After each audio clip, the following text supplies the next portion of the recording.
Let's get started. Good evening or good afternoon, everybody. Welcome to our seminar.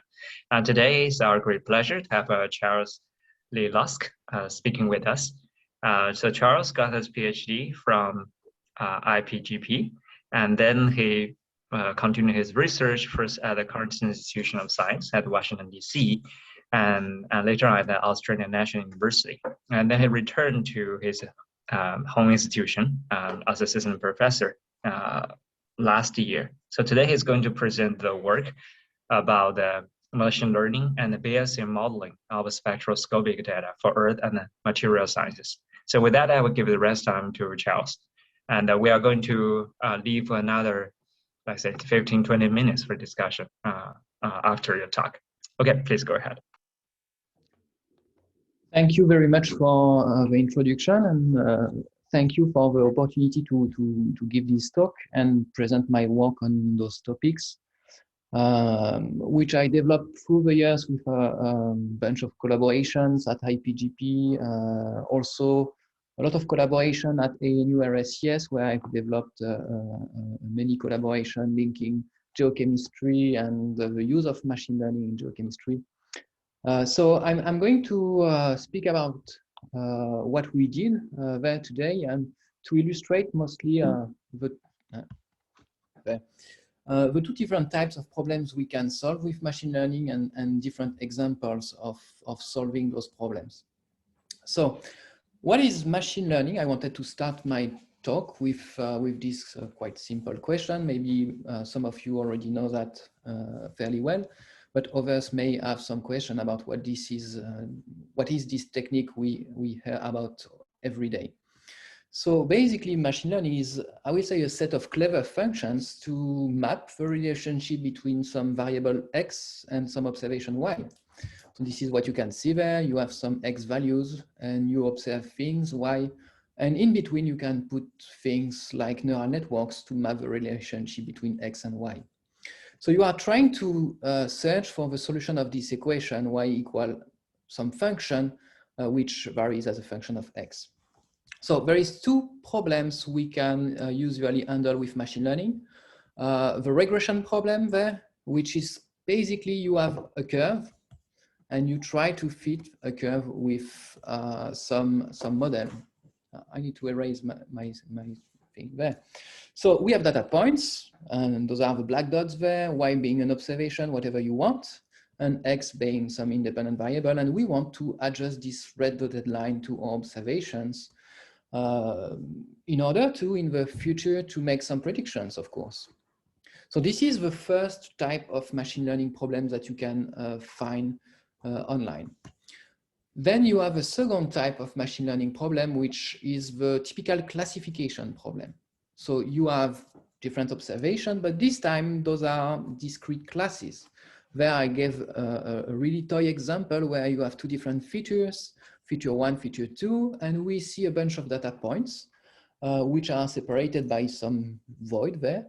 And the first set of data points, class 1, is actually belonging to some class. And the second one, the yellow points, are belonging to another class. And our goal is to, well, separate those classes, find an algorithm which can do that for us and which can make prediction. So this problem is very, very common because this is the typical image classification problem, image recognition problem, and so on. So you need to classify images as cat, as dogs, and etc. Sounds, many things belong to this classification problem. So in machine learning, we have two different ways of doing this kind of training the algorithm and doing this kind of work. First, we can provide the labels, we can provide the observation. If we add observation, we can train the algorithm based on those observations and those responses. Why? So this is the field of supervised algorithm. So those when you provide the classes. But there is another field which is very exciting, which starts from the point where you don't assume any knowledge about your labels. Labels are unknown, so you will leave the algorithm learn by itself some features, some classification in some data set. You don't have any assumption about pre-existing classes. So this is the typical unsupervised machine learning field. So during this talk, I wanted to provide two examples, one related to regression, basically, this is for using Raman spectra of glasses to infer the composition and oxidation state of iron in mid-ocean-rich basalt glasses. And the second example is applying the classification approach to the geochemistry of boninite magmas. So I will start with the first problem, which is actually very interesting. It has been the subject of many studies through the years, because the oxidation state of mid-ocean-rich basalt glasses, MORB basalt glasses, is fairly important. The oxygen fugacity that you can determine from the analysis of the glass rims of pillow lava will allow you to constrain all the geochemical modeling of the generation of MORBs, magmas, and so the generation of the oceanic crust. And this is the main type of magmas erupted on Earth each day. So there were several studies looking at that. For instance, on the right, I've put some histograms showing the redox ratio of iron, so the fraction of iron 3+ over total iron, so total iron being iron 2+ plus 3+. From different studies, that of Christie and co-worker, 1986, they used wet chemistry, measured the redox state of glasses from the pillow lava of MORB samples, and they estimated that this ratio was equal to 0.07 plus minus some error.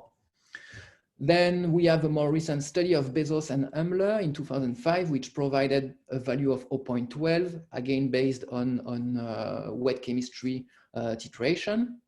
And then since the 2009, 2010, we have many studies using Xane's spectroscopy at the iron K edge. So there is the study of Cottrell and Kelly, 2011, which provided a value of 0.16, much higher than previous estimates.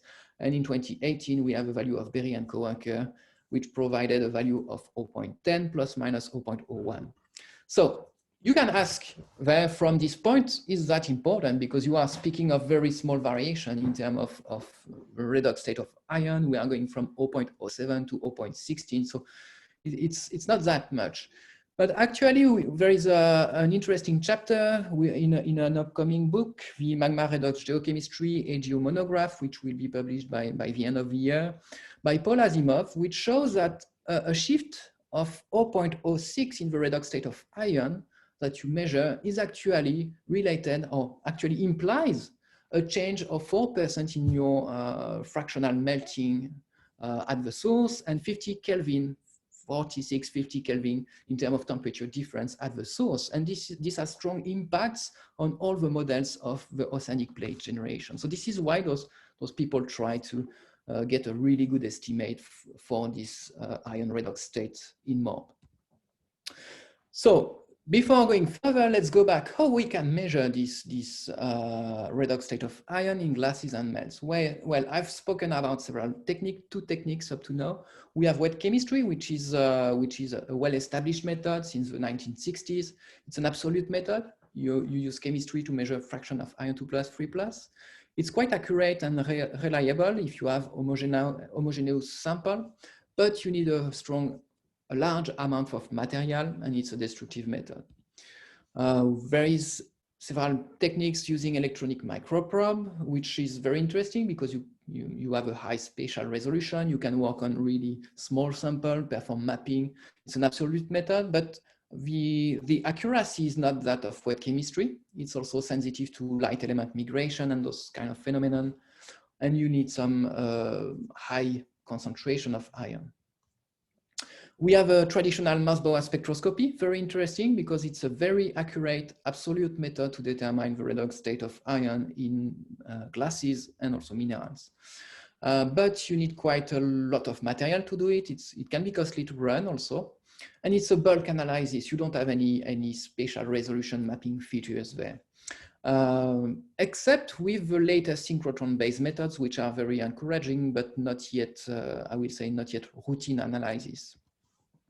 The two studies I mentioned, those of Cottrell and Kelly and Baye and co-worker, from the past 10 years, used XANES at the INK edge analysis because this has an excellent spatial resolution. You can do in situ analysis on small glass shards, and it's very accurate. You have a really good accuracy with this method, but you need some standards. It's not an absolute method. It can also be prone to beam damage if you have hydrous samples. There is a paper from Elizabeth Cottrell in 2018 about this. And you need access also to some synchrotron facilities because you need to have access to a light source to get some XANE spectra and then to make your measurements. So this can be something sometimes challenging. Another method which was proposed since 2006, 2005, 2006 was using Raman spectroscopy as a tool to get some information about the redox state of ion. So Raman spectra is actually just looking at the inelastic scattering of light in matter. And so you get some peaks related to vibrations of the molecule present in your minerals, in your glasses. And from them, you can get some insight about the redox state of ion in your sample. It has an excellent spatial resolution, micrometric resolution, basically. It's actually quite good because it's a non-destructive method. You don't have problems of beam damage as long as you control the power of your laser on the sample. And it's also very cheap and fast to do because in most universities, you have a Raman spectrometer or 2 or 3 which are lying around. So it's quite easy to do. The drawbacks are that at this stage, it's still maybe an experimental method. And because you need standards and you need to have a good signal treatment to get information. And this is what we wanted to do when I was at ANU with Andrew Berry and Hugh O'Neill. We wanted to get good estimates from Raman spectroscopy because we wanted to use all the advantages of this technique, the fact that it's a fast, cheap method to do that, and that the fact that we can also do some kind of chemical mapping. So to tackle this problem, we started to make some synthetic MORB glasses in gas mixing furnaces, CO2 furnaces. And we obtained glasses with very different oxygen, equilibrated at very different oxygen fugacities, and so with very different redox state of ion. So you see the Raman spectra, you have the intensity there in arbitrary unit as a function of Raman shift. So basically how much your photons exchange energy with your molecules, and each one of those peaks can be assigned to some specific molecular vibrations. So we see peaks A, B, C, D, E, F, G, which are there. They can be assigned to different vibrations, but I'm not going into the detail there. The main information there is that they change quite substantially with changing the redox state of ion in your glass. And we started from the idea that we can use those changes to relate, well, the variation in the shape and intensity of those peaks to the redox state of our samples and use that as a way to get some information about this variable. So to do this, we focused on the high frequency band of those spectra between 850 and 1150 inverse centimeters, because there is this F peak, which increases quite a lot when you oxidize ion, when you go from this dark blue to light yellow there, from ion 3+ to total ion equal to 0 to nearly 1. This is because at this frequency there, close to 940, 950 inverse centimeters on Raman spectra, you have some contributions of ion 3+ oxygen vibrations. So basically we expected to have some good sensitivity there for this range of frequency, a good sensitivity on the redox state of ion in all samples. So from there, we reviewed literature and we selected different methods and new ones also to extract the information. The first one, which has been used in several studies, was to just actually monitor the intensity at 930 inverse centimeter, this peak F there, and calibrate it against the known ion redox states of the standard samples, for instance, known from Moss-Boer spectroscopy. There you see I plotted the intensity against the Moss-Boer ion 3+ to total ion ratio, and we have a very good correlation. And if you use, we can establish this black line, which is the calibration. And if you use it, you can you have a standard error of 0.03. So it's a quite a good metric that can provide you the redox state of your sample from a simple Raman spectra. Now we wanted to use to try and use maybe more, I will say, fancy methods, for instance, belonging to the machine learning field. The first one we wanted to try was the ALS-MCR method, which belongs to the unsupervised method. So remember that unsupervised methods do not require any assumption on basically what you are searching for. This method starts from the idea that your sample spectra are Y there, are actually provided by some n-member spectra S and multiplied by some concentration matrix, some fraction of the n-member spectra C. And so you have a linear equation that you can solve iteratively using least square. You solve the first time for having the C matrix and you fix it, and then you solve it again for obtaining the S matrix, and you fix it and you go back and you do this alternating least square algorithm. And doing that, you have really nice libraries which do that in Python, like PyMCR, and you are able to find the n-member spectra of the oxidized and reduced glass. I've plotted there those spectra for the oxidized glass in yellow, orange, and for the reduced one in purple. And given the appropriate concentration, you can reproduce your observation in black with your model, which is the red dotted line. So we have a very good reproduction, and training this algorithm on our set of samples, we are able to estimate the concentration of the oxidized spectrum. And we have a very good agreement between the COX variable and the Mossbauer iron free plus to total iron ratio. Basically, we can use this metric to get the redox state of our glass with a standard error of 0.03. So this is really good, given that the Mossbauer standard error is 0.02 and Xane's is around 0.03, 0.04 when well calibrated. So this is a second method, but we wanted to also try many other methods, like all other supervised machine learning regression methods. In this case, we have a choice between many different algorithms. We choose three really popular methods: super vector machines, neural networks, and kernel-rich regression. The idea is to get back to this regression problem where we have some observation Y and some variable X, which in our case are spectra, the Y being the ion redox. We are going to train our algorithm to basically adjust this line to get a good answer. How are we going to do that? Well, for super vector machine regression, I've put an example there for a linear example, a linear case, where you have some Y data which are equal to W times X plus B. So you obtain, you have a linear relationship. And basically the super vector machine regression is trying to find a decision boundary which fits very well those red dotted line, given some uncertainty epsilon there, which are some kind of slack variable. So you have the objective function which is used there. I'm not going into the detail, but basically we are solving a traditional least square problem with some constraints that we should find this decision boundary with some error epsilon there. Kernel-rich regression is a bit different, but not that much. In the linear example, we are still trying to fit a line to the points. And you see there, the objective function is actually more interesting than any graph, because this is the traditional least square problem, plus some L2 regularization. You use this term to avoid having W terms too high, too strong. So this is the classical objective function for this kernel-rich regression algorithm. And basically you are searching for this matrix W. Okay.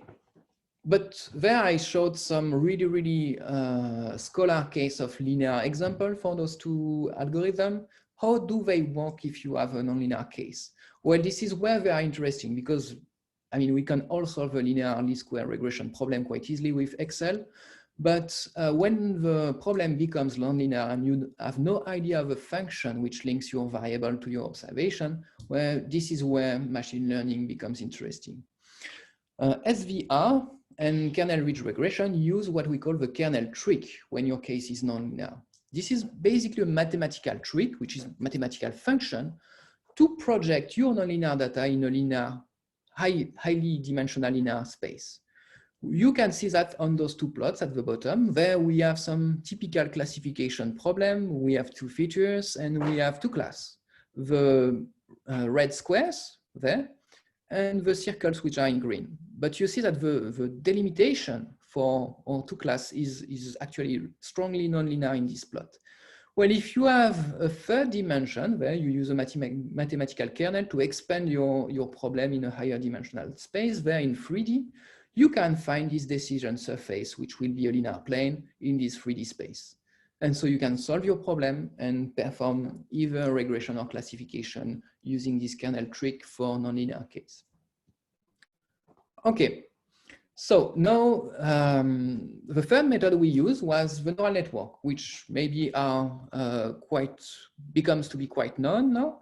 We have again our X and Y values there, and we put basically a set of quite clever functions in middle of them, in between of them. So those functions are contained in what we call hidden layers there. You can see two hidden layers, and there is several acquisition function, activation functions in those hidden layers, which are materialized by those nodes. Each one receives inputs from what is prior and provides inputs to all the activation after. And we have one output layer, which provide one neurons there, which provide us our answer Y. So this is the classical feed-forward neural network. What are those activation functions? What are those nodes there? Well, basically, they are just simple mathematical functions which provide an answer when you input something in them. So there is different shape, but nowadays the most popular shape is the really simple but very efficient rectifier function. Basically, if you give some input in your neural network there for this node there, below 0 you have no response of your activation function, but then after a particular step, after 0 there, you get some answer, a linear answer of your activation function. So this is a linear function, but if you stack enough of them, you can reproduce any nonlinear problem because of the sum of all the linear function. When you want to train a neural network, you start with activation functions which have no knowledge about the problem, so randomly initiated. They have two different types of parameters, the biases and the weights. The biases are acting on the shift of this 0 value there, and the weights are acting on the strength of the answer of your activation to some input. You can tune for each of the neurons there in the hidden layers, you can tune those biases and weights using a classical stochastic gradient descent algorithm from the least square criterion y-ops minus y-calc squared. So you perform gradient descent, you tune those biases and weights through iteration, and you can train your neural network to map relationship between your inputs and what you want to observe. So therefore, all the talk, but how this translates into some kind of really practical case? Well, I maintain a library in Python, which is dealing with treatment of spectroscopic data, RAMPy. You can have a look on GitHub there if you want. And there is some functions implemented to help you with the implementation of such regression or classification task.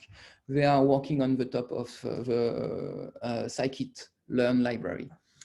And then in our case, we have X, which are the Raman spectra, Y, which are the ion redox state there, and we want to predict new X data.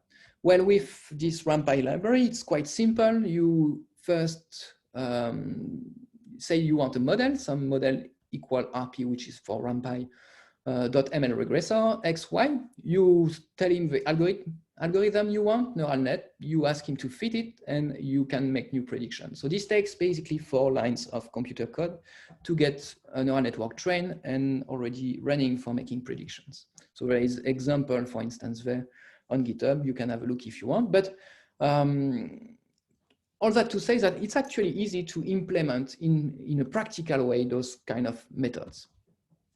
For the case of ion redox state in MORB glasses, it worked really well. You see, for instance, there some prediction from the neural network compared to the Moss-Bauer spectroscopy results. So we have two training sets, two data sets, sorry.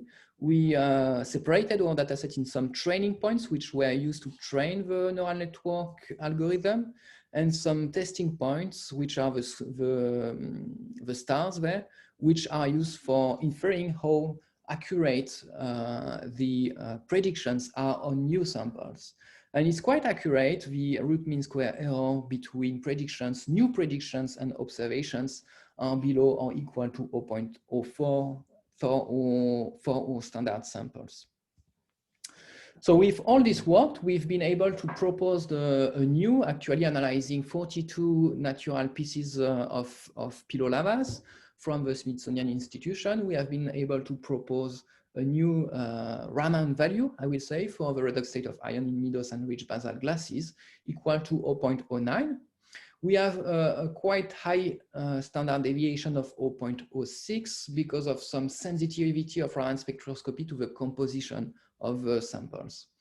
But our mean estimate agrees really well with the latest Xain's estimate of 0.10 plus minus 0.01, and with the most recent estimate actually from wet chemistry by Bezos and co-worker, a paper published really recently in Geochemica Cosmochemica Acta, with a value proposed at 0.09 plus minus 0.01. So this places the oxygen fugacity for natural MORBs at QFM plus 0.1 at their sources. So I say that we had some quite strong sensitivity to the composition of mid-dose and rich basalts, because, well, it may appear that MORB samples are quite homogeneous in terms of major element chemistry, but you still have substantial variation in MgO, in SiO2 fraction. And the Raman spectra changes as a function of this. And we played with that. We trained an artificial neural network to actually predict the composition of the MORB sample from the Raman spectra, and you get some observations there. Same thing, we divided our data set in training and testing sets, and you have a prediction for SiO2, aluminum, titanium, iron, magnesium, calcium, sodium, and potassium there. And you see that we can retrieve basically the composition of our sample for those elements with an error lower than 1 mol%. We are in mol there. So this is quite accurate, not as accurate as a unique microprobe, of course, but this is interesting because a Raman spectra takes 60 seconds to acquire. You don't need any metallization, any substantial preparation of your sample. So you can put a piece of glass under the microscope, get a spectrum, and quickly get an estimate of the composition of your sample. And it can be really interesting for many applications. I will say for daily routine work at the lab. But also another interesting thing is that we also were able to get further information for regarding those samples. So we get that from peak fitting the Raman spectra. I will speak about that a bit more in the few next slides. Basically, we know from the existing literature that a MORB glass will be built from a TO4, T being a tetrahedral species like silicium or aluminium. So a network of those tetrahedral units, which can be interconnected between them. So there, for instance, on this schematic thing, you will have silicon there at the center. I can even maybe write it to be unambiguous. You have Sc at the center of the tetrahedron, and you have oxygen at the summits. So this is your typical silicate, framework. We have bridging oxygen there, which are the red units there, which bridges two different tetrahedral units. And we have also non-bridging oxygen because alkali and alkaline earth elements disrupt the tetrahedral network, break SiO-Si bonds, and introduce NBO in the structure of the glass. So as a function of the composition of the glass, you introduce more or less non-bridging oxygens, and you will play on the number of non-bridging oxygen your tetrahedral unit carry. For instance, there we have a tetrahedral unit which is supposed to be linked to only other tetrahedral units, so we call that a Q4. But when you have a non-bridging oxygen at one of the summits, this is called a Q3, etc. If you have two non-bridging oxygen, it's a Q2, and you can reach Q0 for the compositions where the tetrahedral units have no connection with others. This is quite important because we know that the structure of a glass, and by extension of a melt, will influence largely its properties like viscosity. So the mobility of a melt, if you prefer, from depth to surface, and will also influence geochemical processes linked to all the major and trace element partitioning. For instance, there is this study from Kushio and Misen, which showed in 2002, which showed that the NBOT, so the mean fraction of non-bridging oxygen per tetrahedral unit of a melt, will determine the partitioning of magnesium and iron between olivine and melt quite substantially.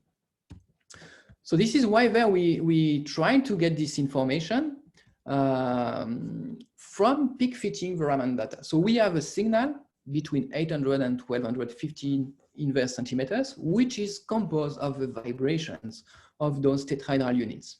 We know from literature that we expect some vibration there at high frequency of Q4 units, which are fully polymerized. So this will be those two peaks there for Q4. We have vibrations at a bit lower frequencies, which will be for Q3 units there. We have another peak at 950, which is for Q2 units. And we have our vibration of iron 3 plus to oxygen, iron 3 plus oxygen stretching, which is there in red. You see that there we have basically 6 peaks with some background there, broad background peak, which is in this gray line, which are overlapped in a really tight, small frequency range. To solve this problem, we cannot solve it with a traditional statistical approach through least square regression. We need to adopt a Bayesian approach. So this Bayesian approach is not that difficult, actually. It just allows us to use some prior information to constrain the objective function of our problem.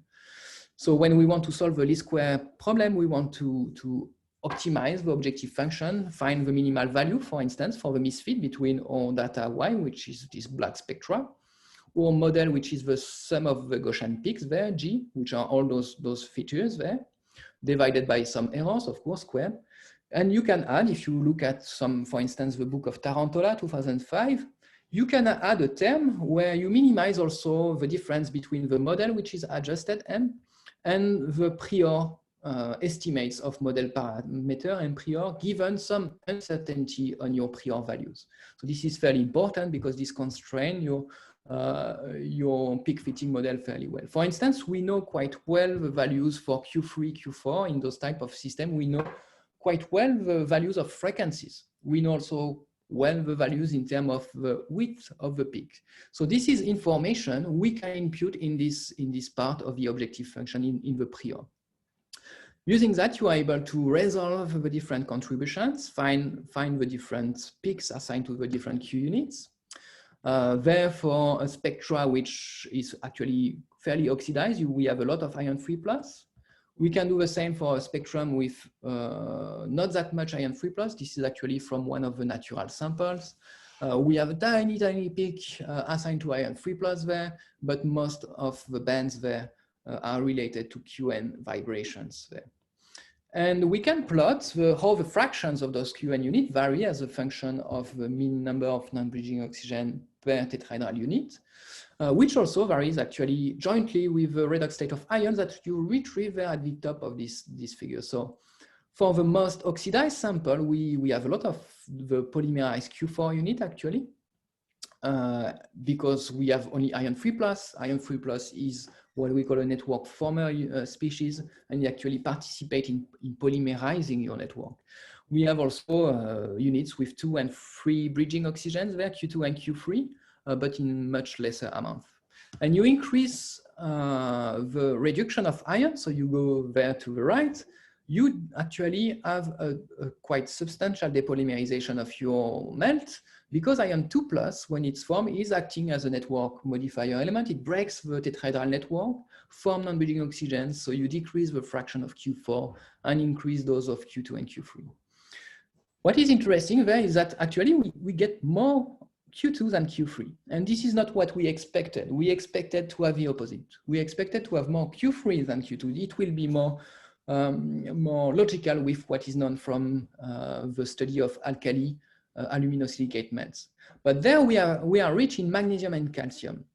And it appears that structures rich in those two elements may be rich in Q2 elements.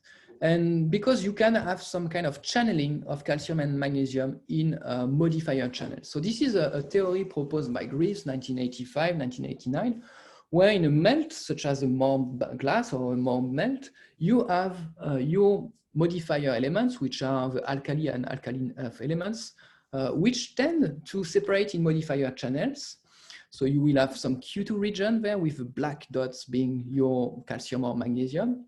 And you have regions which are less affected by their presence, more silica-rich region, if you prefer, of Q4 units there.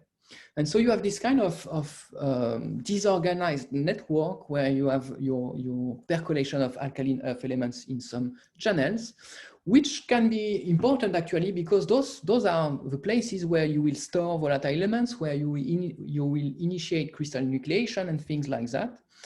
So it could be interesting to dig further for this type of problem about their effect on solubility, partition coefficient, and diffusion of various volatile and trace elements.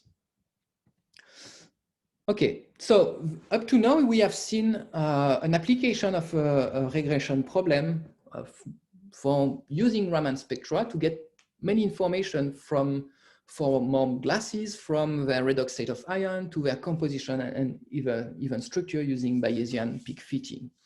Now I wanted to show you a different thing, something related to classification and the application of classification in machine learning to geochemical data. For that, I will use the work performed by Matt Valeticht, a student at ANU-RSCS. I've worked with him on a problem of classifying boninite magmas. We had samples from the Ogasawara range of two different types of boninites. So before describing them, I wanted just to give some clues about what are those boninites. So those are really MgO-rich and TiO2-poor magmas, which appear to be formed by the partial melting of some really depleted source, which has already undergone 10 to 30% partial melting. So you have a Hausbergite source and you try to extract more and more melt from those sources. If you have different sources with different geochemical signature, you can have different geochemical trends in terms of trace and major elements. But we will see that actually sometimes those trends may be difficult to distinguish in the major element space, but will appear quite clear in the trace element space. In our case, we were interested by the Ogasawara Ridge, which is the traditional region for boninite belts there, south of Japan, and where it has been found and proposed that there is two different types of boninite, the high silica boninite, HSB, and the low silica boninite by Kanayama and co-worker in 2012. This has been studied subsequently by Umino and co-workers and other authors. And it appears that the LSB, the low silica boninites, are actually coming from a less depleted mantle source and generated maybe at slightly lower temperatures. In our case, we had samples from the Chichijima group and Mukojima group islands of glass shards, which appear really nice glass sampled on the beaches of Chichijima, and which were good starting materials for the analysis of major and trace elements through, for instance, LA-ICP-MS at ANU-RSCS. So Matt analyzed those glasses and came to me asking how we can improve and how we can know more about the geochemical classification of those glasses. Because the initial situation is that one. You have a classification in MgO, weight percent, versus SiO2, weight percent. We have a bunch of data points assigned to, for instance, by Umino and coworker to high silica boninite there, which are the round circles. And in blue, you have those assigned to the low silica boninites. So if you fix the magnesium concentration, you have a change in silica concentration. This works fairly well for melts with 45 to 50 weight percent SiO2 up to maybe 60 weight percent SiO2, but this distinction becomes quite hard when you have melts which have been evolved from boninites at higher silica contents there. It becomes really hard to say if a melt comes from a low silica boninite evolution or high silica boninite evolution when your melt SiO2 content is above 60 weight percent. And there is even the question, this has been a classification performed by some authors, but do we have really different trends? How statistically different are they? And etc. So there is many questions which could be asked in and just to conclude there, the squares there, the green squares are the samples measured by MAT, by LAICPMS at ANU, and you see that those samples, those glass samples span a quite high silica fraction. We are going from 58 to 68 weight percent silica. So typically in the range where it's really difficult to classify them as low silica or high silica boninite based on the major element geochemistry and our current knowledge. So what we planned to do at the time was to use two types of algorithm. The first one is the support vector machine classification algorithm. So we spoke about support vector.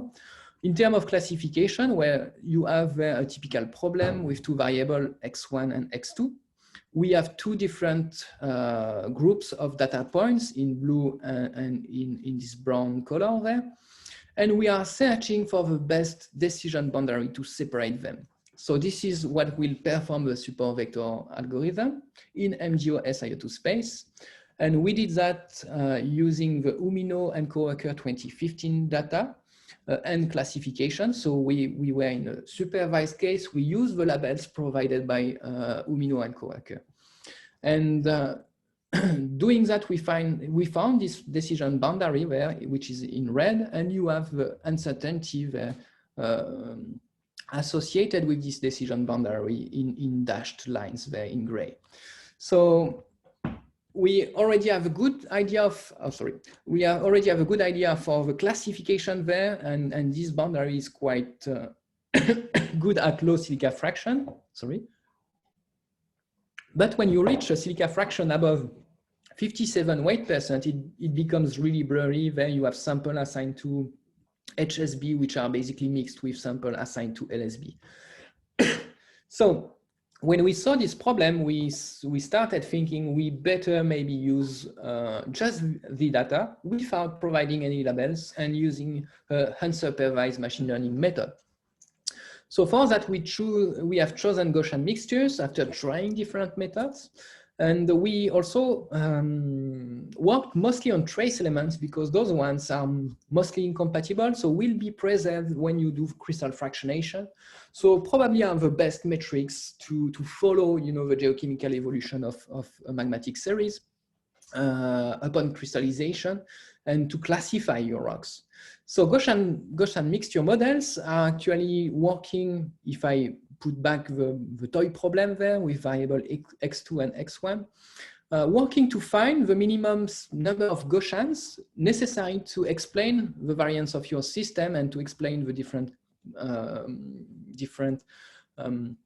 the distribution of your system, if you prefer. There, for instance, for this toy problem, it was quite easy for the algorithm to find that we have two different Gaussian distributions which allow to account for the data there with two different centers in orange stars and red stars. So in our case, we've worked not with two variables, but with 24 trace elements. If you take a closure space, it does a 23D space basically, and we try to fit a 23D Gaussian on our trace element data. And what we found is that it's actually quite good to do. We find easily a good classification. First, we needed 2 classes. No more classes are needed. So we validated the fact that there is only 2 different classes in those data. Related to the high silica boninite and low silica boninite, there you see the predictions from the Gaussian mixture model. So LSB being those red squares and HSB those blue circles. And you see that we can also now distinguish between low silica boninite and high silica boninite at silica contents, which are substantially much higher than before, and where things become blurry just in the major element space. Just to showcase what we did, actually, the most interesting part was looking at the rare earth element data. There you see at the bottom 2 different plots of before and after, if you prefer. On the left, you have lead against cerium before using the umino classification. So using this, you find that, well, we have some low silica boninite overlying high silica boninite. You see a bunch of data points there, and we had our unclassified squares there.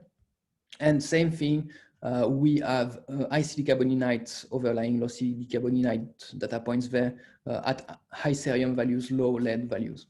And the Gaussian mixture algorithm allowed us to see that, well, actually there is really 2 different groups of data in trace element space, and some elements are very important.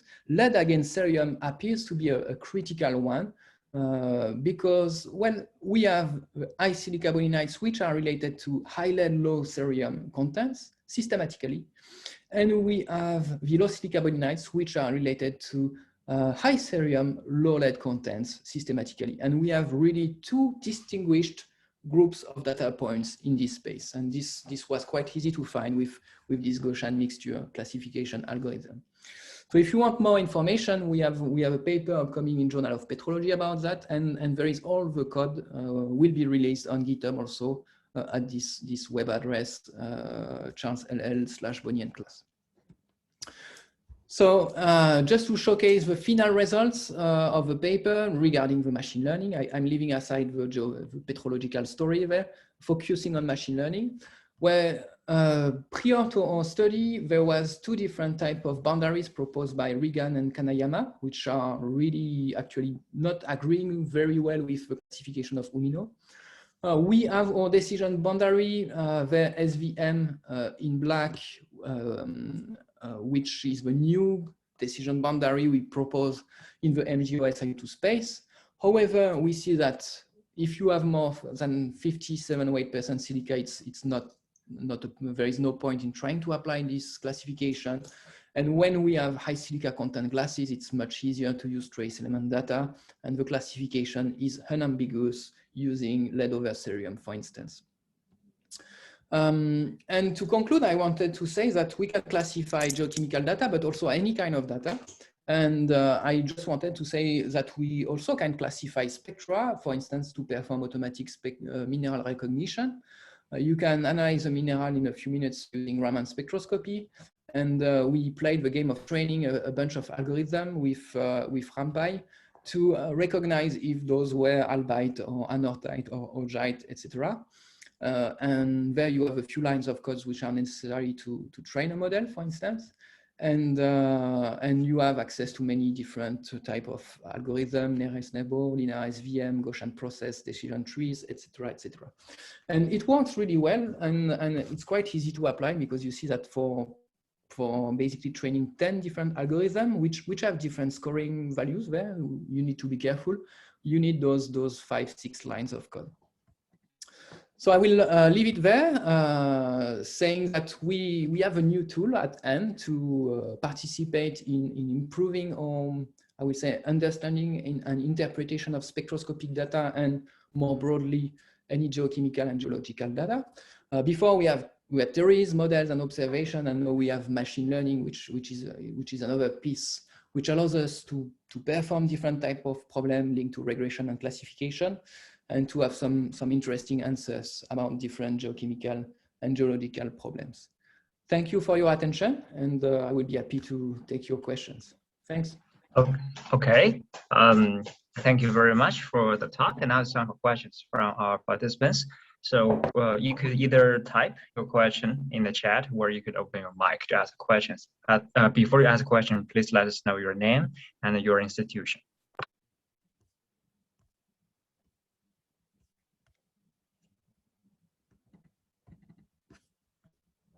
Ah oui, je peux voir les... Je verrai pas les talks, moi.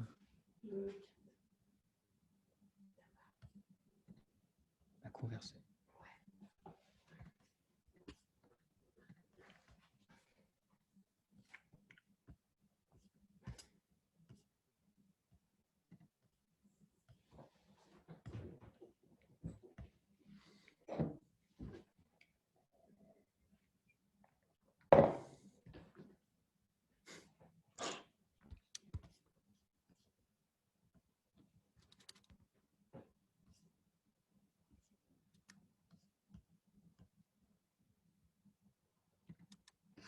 Ah, okay. We have a question about missing values. Yeah, that's a really good question. In our case, we had actually 42 trace elements which were analyzed, but in a lot of them, we had a lot of missing values. So from those 42 trace elements in the classification exercise, well, we retain only 24. So you see that we dropped a lot of trace element values. And in the 24, for the 24 trace element we kept, we had a few missing values, but there is a method called imputation, which allows you to deal with them quite easily. Basically, if you don't have too much missing values and like less than 5%, you set them to the mean values of your trace element columns, so they don't influence the.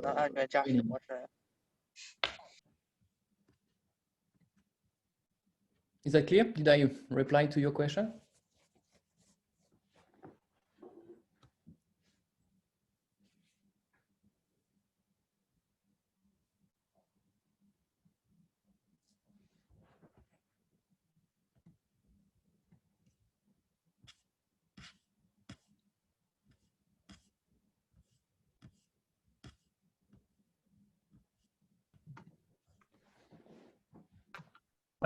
Actually, I have a quick question that for the Raman spectral analysis for the MORB, let's say nowadays people could measure them in situ at the ocean floor rather than taking the samples back to lab.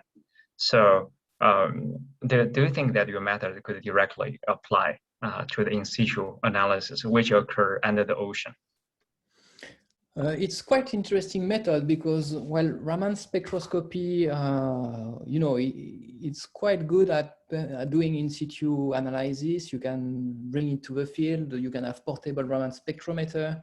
There is teams all around the world working on this type of submarine Raman spectroscopy system also, particularly one team at Hawaii.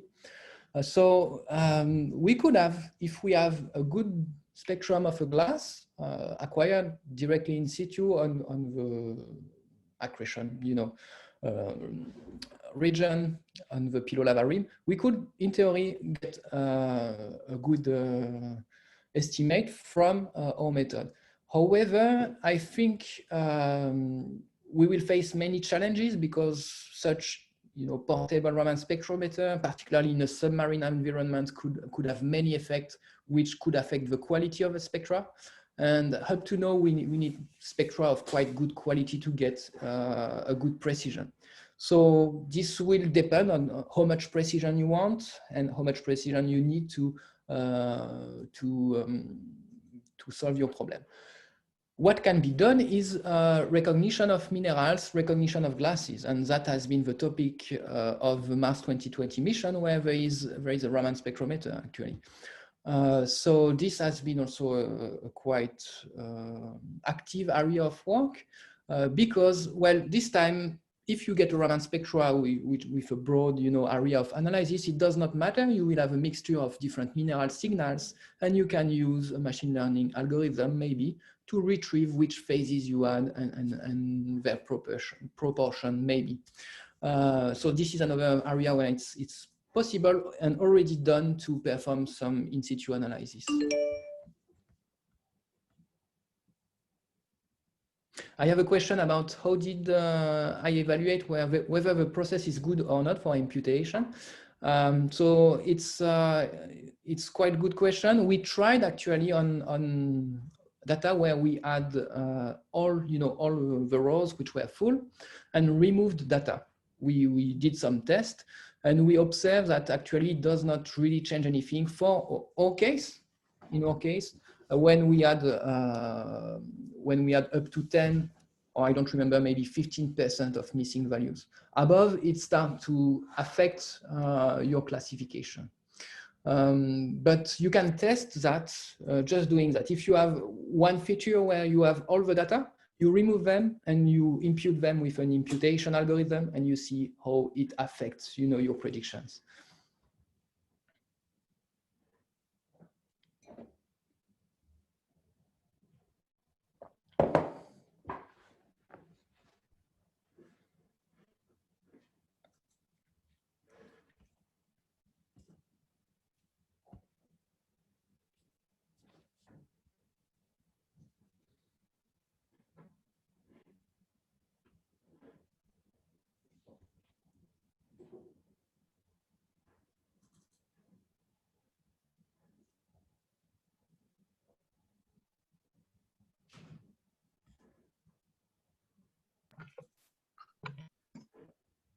Okay, if we don't have more questions, then let's end our seminar right here. And thank you again, Charles, for the talk, and thanks everybody for the participation.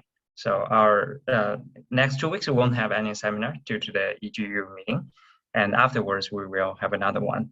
You could check out our Google or Tencent online file for the schedule. Okay, thank you very much, Charles, and thanks everybody again. Thank you. Have a good evening. Bye.